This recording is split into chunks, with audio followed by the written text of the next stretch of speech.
Hey you crazy scientists! I will now be ranking the studio albums of the utter bonkers mathcore proggy American post-hardcore nerds, The Fall of Troy. Enjoy! Number 6 is In the Unlikely Event. Their most straightforward album. I believe it to be their worst because straightforward isn't really this band's thing. While it is competent with some interesting musicianship throughout, it isn't as abrasive as their early work and really doesn't stand out in their discography. The track I'd recommend is People in Their Lives. Number 5 is OK. The band's comeback album after a brief hiatus, it saw them show off moments of their older more abrasive style of their earlier albums with some interesting experimentation too. But it just doesn't have the energy of their earlier material. But it doesn't wear out its welcome thankfully. The track I'd recommend is Lovesick. Number 4 is their self-titled debut. While this is a great intro to the band, it does suffer from some rough production.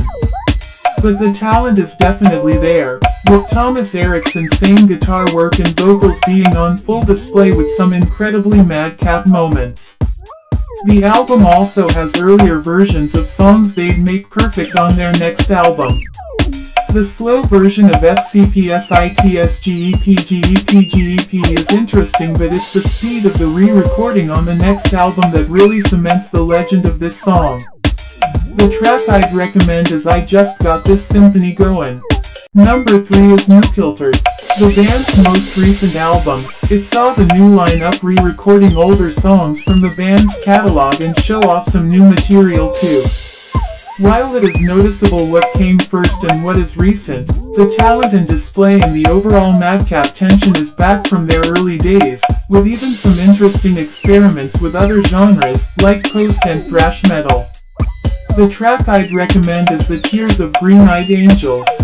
Number 2 is Doppelganger. The band's real attention-grabbing debut, it saw them gain a lot more eyes and ears, especially with Thomas Erik's incredibly unique style of guitar playing.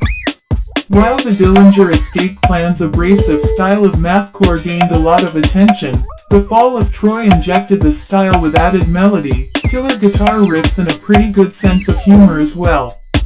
Musically this album is all over the place, but it's intentional. At times it sounds like recordings from a mental asylum on ecstasy. This is the album where they found their sound, and overall their sound is incredibly bonkers. The track I'd recommend is We Better Learn to Hotwire a Uterus. In my opinion, the best album from The Fall of Troy is Manipulator. While Doppelganger was a massive magnet of attention, then this is the album that made the band legends. Taking their madcap style, but adding in the band's best guitar riffs, vocal hooks and odd experiments throughout, it really is their greatest work overall, with each song having its own unique character and personality. The whole album is an enjoyable roller coaster, with Thomas Erik's insane guitar playing laying the tracks for his fun clean vocals before frightening you with insane madcap screams. Overall the band are incredibly tight musically, being the perfect rhythm section for Erik's creative noodling. When it comes to mathcore and post-hardcore, this is one of the greatest albums to represent the genres, with a lot of replayability. The track I'd recommend is The Dark Trail. Thanks for watching. Recommend me another band to do this with, or else I'll name you after a Greek queen, so that you get a wooden horse filled with naked men crashing into your house to bum you.